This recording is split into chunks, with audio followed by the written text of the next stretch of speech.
Good afternoon, Royal Ambassadors and leaders. I'm John Auten, the RA consultant for Kentucky Baptist and Kentucky WMU, and also one of the Campcraft instructors here in Kentucky.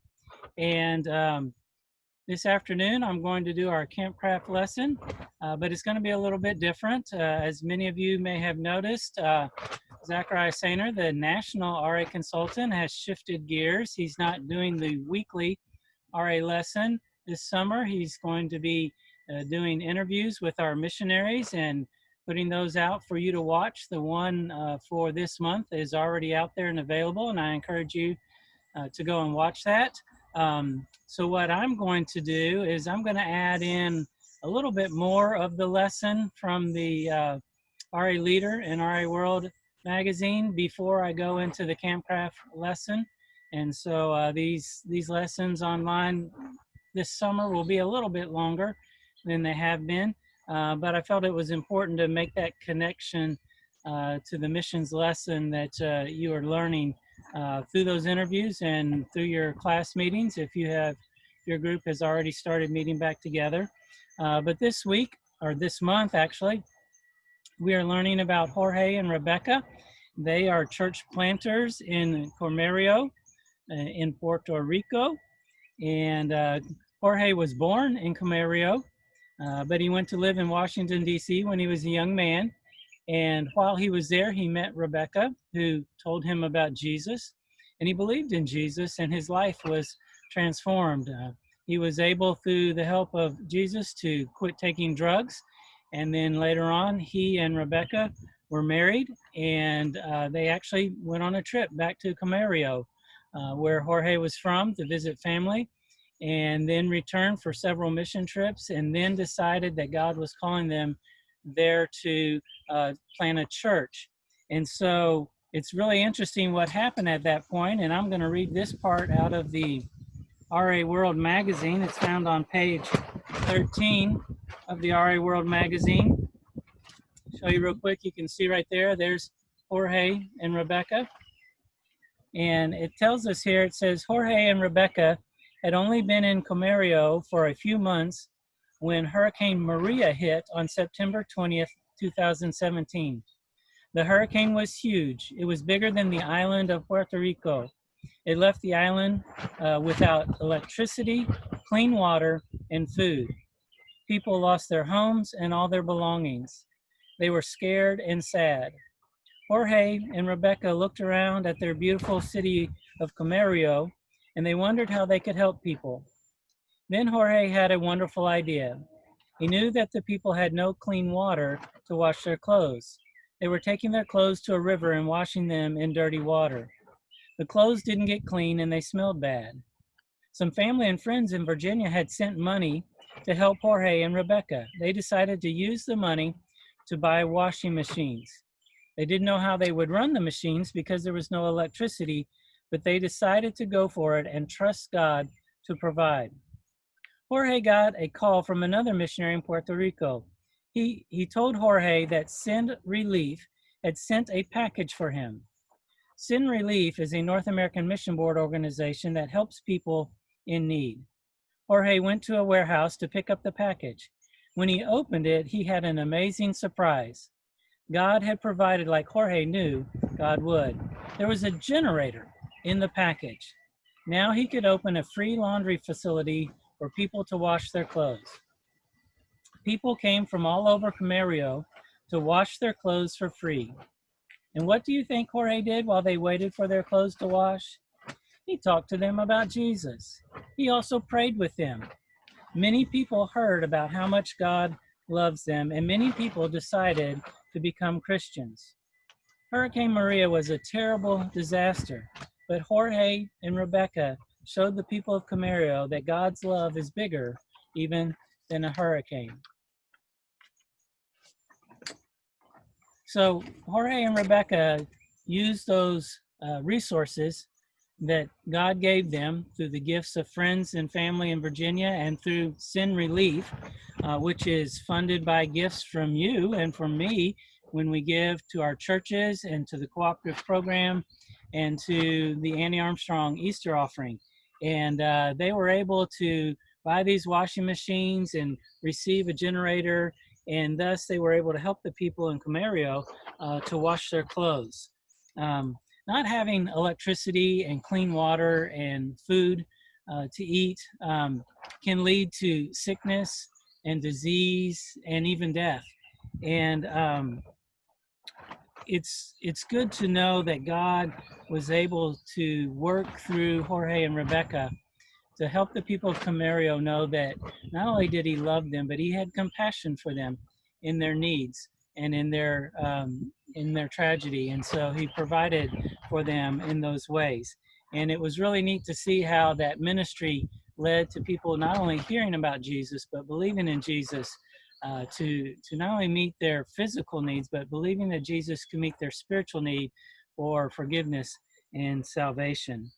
And as I thought about the story of Jorge and Rebecca, the city of Camarillo and Hurricane Maria, it reminded me that there's a great need for clean water all around our world. There are people in many countries who face the problem of unclean, unsanitary water, either due to natural disasters, say like a hurricane or a monsoon, but some people just face it on a daily basis because the places where they live just don't have clean water. They have a lot of contaminants in it. They have things called protozoas and bacteria and viruses that make people very sick when they drink or cook with that water.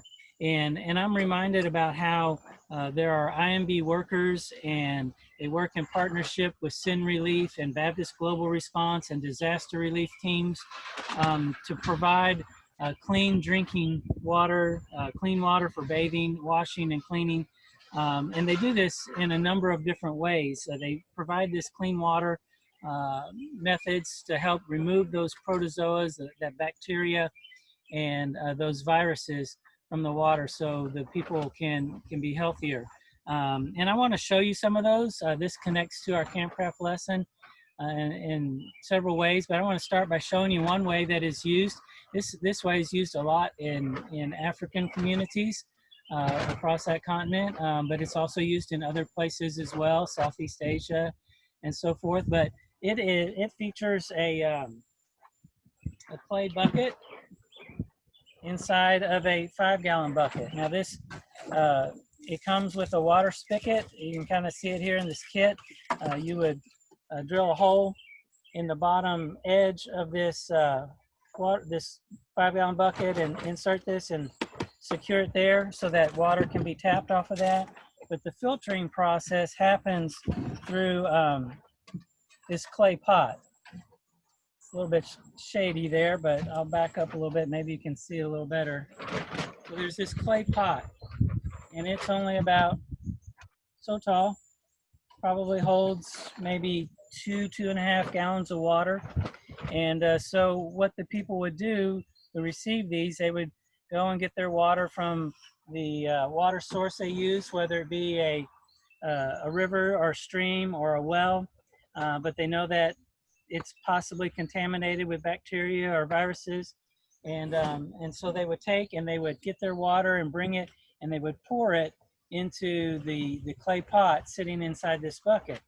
And the clay pot is made out of special materials, that ceramic type materials with other elements in it, and the water soaks into it and filters through it.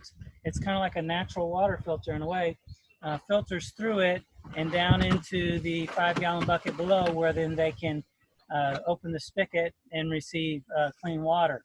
And so this is a really neat way, a very portable way, a very inexpensive way to provide clean water to families in places where they're having trouble getting clean water. Another method that's used in a lot of places uses ultraviolet light to purify the water, to kill the viruses and the protozoa and the bacteria. And oftentimes disaster relief teams will go into communities and they will build water treatment stations that use ultraviolet light and set those up and show the the people who live there how to maintain that and keep that running. Very frequently, they are powered by solar power, have solar panels. Other times they run on generators to keep that light, the ultraviolet light emitting device working. But there's a really neat thing that's been produced lately. Somebody has actually made one of those ultraviolet water treatment devices in the size of a suitcase. And so it's very portable. You can take it and you can check it through your luggage on an airplane. And of course, they may need to look at it and see what it's like. But anyways, and you can take that a lot of places where they need clean water, and you can set that up, hook hoses to it, and you can produce clean water for people on a temporary basis. And so those are a couple ways: this clay pot and bucket, and then the ultraviolet light is used by sin relief and disaster relief teams all around our globe to share help with those who are hurting and need clean water, and also to share with them the good news of Jesus Christ. You know, Jesus said that he was the water. He was a living water that would spring up within us if we would believe in him. And so bringing people clean water provides opportunities for IMB workers and church planters to share with people about the living water that is Jesus Christ. So that's how these water purification, water cleaning methods are used in a mission setting, and a little bit of a spiritual application there about how that clean water reminds us of the living water in Jesus Christ. And we don't need a filter, we don't need a bucket, we don't need a water source. Jesus is the water source spiritually for us, and that leads to life. And so we can think about that when we think about clean water projects. But I also want to talk to you about some smaller scale ways of doing water cleaning, water purification. These are things that you might use when you're camping or when you're out backpacking, and they don't need a big, heavy kind of device to carry around or to set up. They're all things that you can carry in a backpack with you, or if you're going car camping, there's a slightly bigger setup. Now, in all of these methods, you're going to want to pre-filter your water before you use one of these water treatment methods. And pre-filtering is real simple. Basically, you just need some kind of cloth material. It can be a t-shirt, it can be a bandana, and the purpose of this pre-filtering is to remove the large contaminants that are in there: dirt, silt, any sticks, leaves, grasses, things like that are just mixed in the water. It helps to clear the water a little bit of visible things, not microscopic things, but visible things. So like I have here, I have a pitcher, and I've just attached with clothespins a bandana here across it. And I'm going to I've got some water here. I don't know if you can quite see, but I've dumped some dirt and grass and stuff in there, and I'm just gonna pre-filter this water through this bandana. Now, as you do it, you have to go kind of slow. You have to allow the water time to go through the bandana. I've got I think about 2 quarts here that I'm going to pre-filter.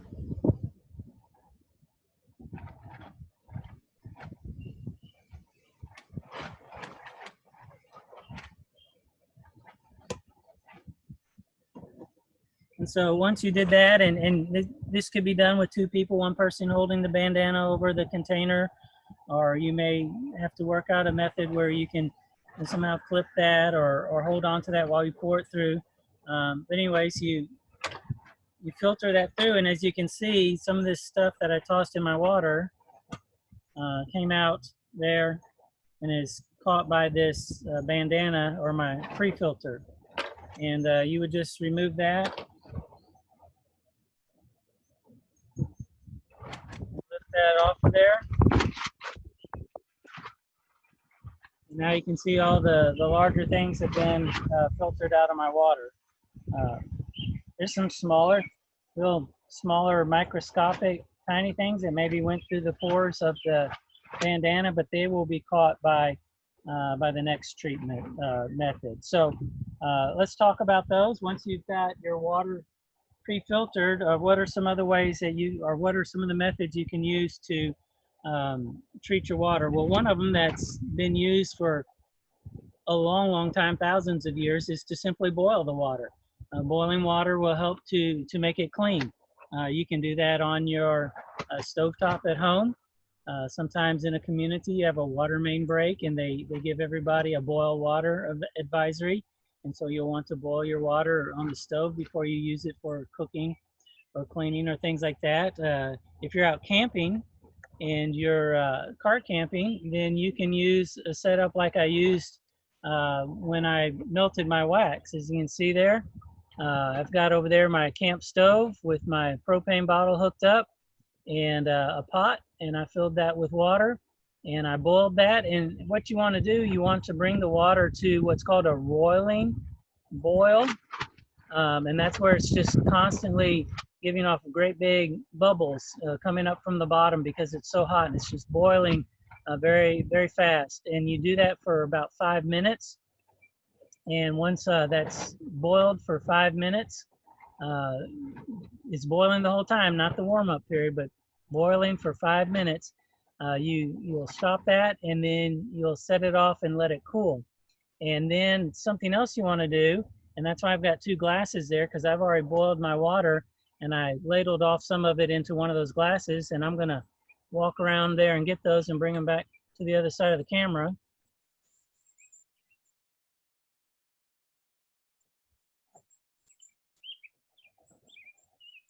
Once you boil water, not only does it kill viruses and bacteria and protozoa, but it also removes air from the water. And so when you go to drink water that's been boiled, it has what people will refer to as a flat taste. So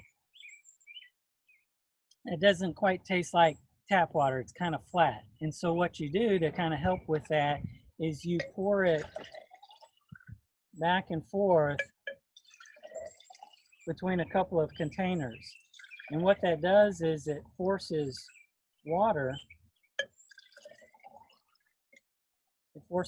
back into, not water, it forces air, excuse me.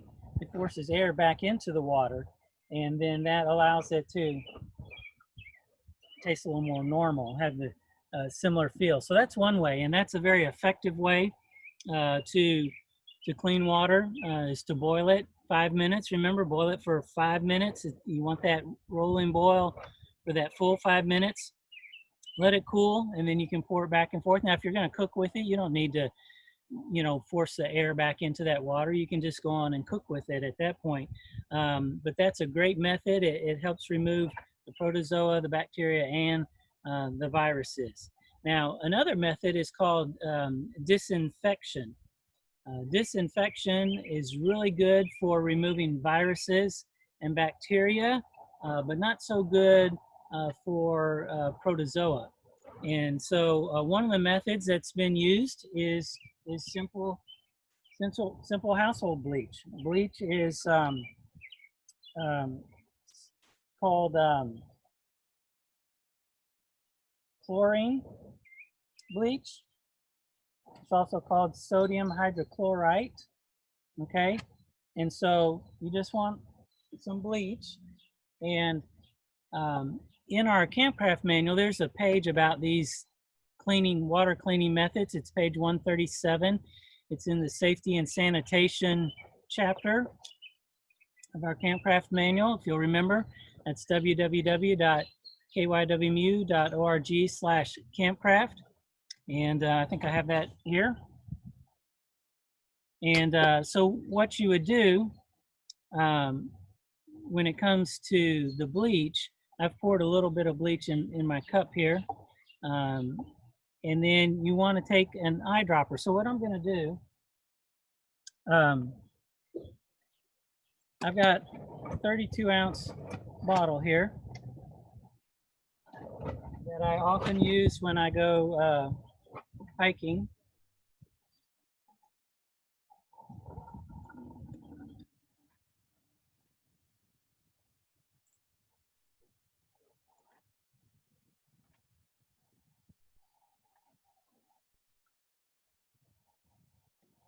So I've got 32 ounces of my pre-filtered water here. And when you use bleach, our book says to use 4 drops of bleach or chlorine or sodium hydrochloride per gallon of water. So that would be 1 drop per quart, 32 ounces. The CDC, Center for Disease Control, now recommends that you use 8 drops of bleach per gallon. And so that's a much more updated recommendation, and I would go with that. And so what you would do, that's 2 drops per 32 ounces or 2 drops per quart. So I've got a little eyedropper in here, and I'll just get a little bit of bleach in there, and I'm just going to put, I don't know if you'll be able to see this, but I'm just going to put 1, 2. I just put 2 drops in there. And then after you put the 2 drops in there, you have to shake it up so it spreads that around. You shake up that bleach in that water. And then what you do after that is you have to let it sit for 30 minutes. That 30 minutes gives that sodium chloride, bleach water, gives it time to work its way through and interact with all the molecules in the water, all the viruses, bacteria that may be in there. So you would just shake that up, and then you would just set it aside, and then 30 minutes later you would be able to drink from that or use that for cooking or something like that. Obviously I'm not going to drink from that right now. It would need to set, so I'm just going to set it aside over here. But that's another option. That's called a disinfecting option. There are a few other chemical options that also do disinfecting. Some people use iodine, and you can buy those at camping stores or Walmart, places like that, in little bottles. You want to get the kind that's made for it because it's a particular percentage solution of iodine, and you don't want to get the kind you buy in another part of the store. Get the kind from like a camping aisle, and that iodine removes most viruses and bacteria. It's not so good on protozoa. There's another chemical that's out. It's called chlorine or chloride dioxide. Chloride dioxide, and it's a slightly different chemical compound than the sodium chloride that you have in bleach. It's got more oxygen in there. It doesn't have the sodium in there.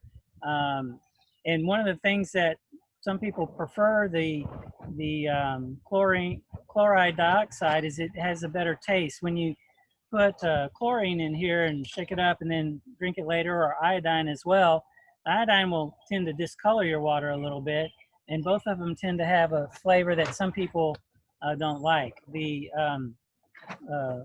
chlorine dioxide has a better taste to it. And there's several brands out there, like one in particular is Aquamira, and you can use that when you go camping. Comes in 2 bottles, and you have to put a little bit of each in your water bottle when you use it. The good thing about it, as opposed to the sodium chloride or the bleach, is that the Aquamira, the chlorine dioxide, actually addresses some of the protozoa as well. So it helps with viruses, bacteria, and some of the protozoa. And so it covers more of a range of illness-causing pathogens that are in that water. So those are some of the other chemical options. I don't have any of those other 2 because I don't use those, but they are options that can be used. And then another way of cleaning your water, not boiling, not disinfecting, but it's called filtration, where you filter the water through some kind of medium that removes the pathogens. So just like we did a pre-filter through the bandana, there's other materials with smaller pores that will pull out some of the other things. And the clay pot is a filtration method, but it's a very effective one. Covers all those things, but it's awfully heavy for carrying around in a backpack. So there's some other ones that come in many different brand names that you can buy out there. It's called mechanical filtration, and they work, sometimes they're gravity fed, like this water pot method is gravity fed. Sometimes they have a bag and you fill it with water and hang it, and the gravity pulls it down through the filter medium and into your bottle. Some of them have a pump where you pump the water out of the creek or pond, wherever you're getting the water, through the filter and into your bottle. And some of them work on suction, like there's a thing called the life straw, where you put the water in your bottle, you put the life straw in it, and then you suck the water through the straw, just like you would a regular straw, but it takes a little bit more force, and it pulls the water through the filtering medium inside the life straw. If you get one of these kind, our book says you want to get one that has an absolute pore size of 0.5 micron. The CDC recommends these days that it be 0.3 micron, so that's even smaller than 0.5. And I would go with what the CDC says on this and get that size, that filter. And you can read that on the packaging. And remember, you want it to say absolute pore size, less than 0.3 micron. And that's the better kind to get. Those are really good with protozoa and bacteria, but those kind of filters are not very good with viruses. Viruses are much smaller than bacteria and protozoa, and so these mechanical filters have a hard time catching them. Now, I have a filter that I use when hiking, and it's made by a company called Grail. And it is a mechanical type of filter, but it also combines with it a filtering medium that is electrostatically charged so that it catches the things that come through. So their claims are that not only is it good with protozoa and bacteria, but it's also good with filtering out viruses. And so I'll show you how that works. It has 3 parts to it, 4 really. So it has this container here, the outer sleeve. You see it's just an empty sleeve there. It has a filter here on the bottom. This orange part is the filter. And if you push this button, this is actually removable. There go my notes. Anyways, it's pretty windy here today. So you've got the filter, and then you have the inner sleeve, which is where the clean water goes. And then up here on top, you have a cap for it. And the way this works is you put, sorry, not yet. You put the water in here, and there's a little line here. I don't know if you can see it, it's in the shade, but there's a line here where you fill it up to. That's 16 ounces of water. It'll filter 16 ounces of water at a time, and it's good for up to 300. It's good to up to 300 times filtering this way. And so I'm going to take some of this water that we pre-filtered, and I'm going to fill it up.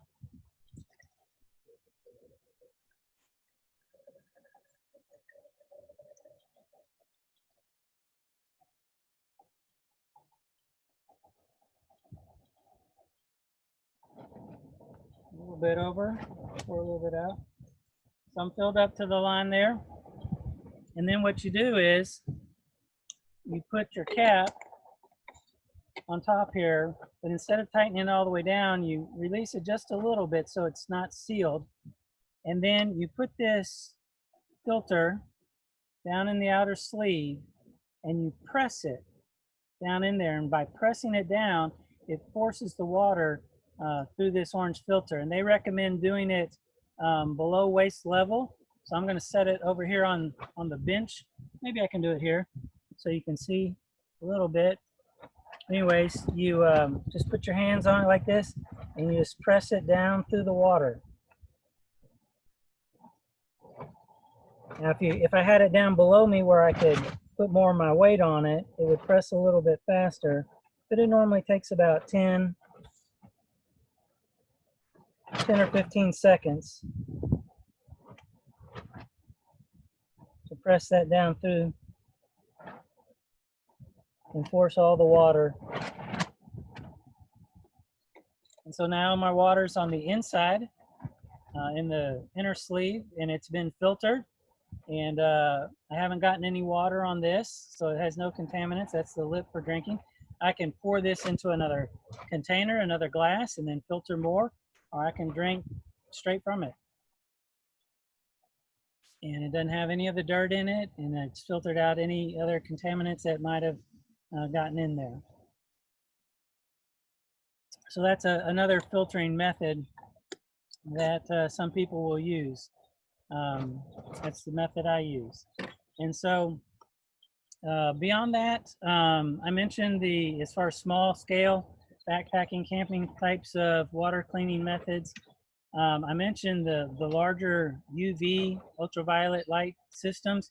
You can buy a small ultraviolet light pen. One of the brands is called SteriPen, and it works on a single battery, I think a AAA battery maybe. And I don't have one of those either, but basically if you have one of those, you would turn it on and stick that ultraviolet light pen down in the water and then kind of stir it around because you have to move the water past it. So you got to stir it around as much as possible. And the clearer your water is, the better. If you've got really dirty, muddy looking water and you put that pin down in there, it's going to have a hard time functioning the way it's supposed to clear that water. So you definitely, if you're using a SteriPen, want to pre-filter that water before you put the SteriPen in it. And sometimes backpackers will carry a SteriPen, and the SteriPen is really good for viruses and bacteria as well. Not quite so good with the protozoa, but it is somewhat effective there also. So there's a lot of different areas of effectiveness for these things. Honestly, most people suggest is here in America, if you're backpacking or camping, the things you really need to worry about the most are protozoa and bacteria. And so you'll some kind of simple filter with a 0.3 or smaller micron filter is sufficient. But if you're traveling overseas for a mission trip or to visit somebody or just for vacation, and you're going to be coming into contact with water that you know is possibly suspicious, there's more possibility of virus in those waters, and even some places here in America, honestly. And so you'll want something that can do all of that, include the viruses. And so you'll either want a combination filter and disinfectant, or you want to do boil water. That's one of the reasons I like this, is because they say it works across the spectrum of all three of those things. So those are all ways that RAs can learn about filtering water and ways that they can use to filter water when they're out camping. And I hope that when you are out camping, if you use one of these methods of filtering water, you will think about Jorge and Rebecca and the work they're doing to plant a church on Puerto Rico, and how God provided them with resources after Hurricane Maria to help people to get clean water for washing their clothes, and to share the gospel with them as well. And I also want you to know that a lot of the workers who go out with disaster relief teams to do clean water projects started out learning about water filtering and water cleaning systems for things like camping and backpacking, just like these smaller things we show. And they just learned on a gradual scale the larger means of providing clean water and helping not only individuals, but whole households and whole villages and towns. And so these are skills that can be applied in the mission setting. All right, so thank you for joining me for our Campcraft and missions lesson today. Please remember to pray for Jorge and Rebecca as they plant their church and continue to work among the people in Comeria in Puerto Rico. Ask God to bless them, provide them all their needs, and to help them as they share the gospel, and that many people will come to put their faith in Jesus. All right, thanks for joining me, and we'll see you next week.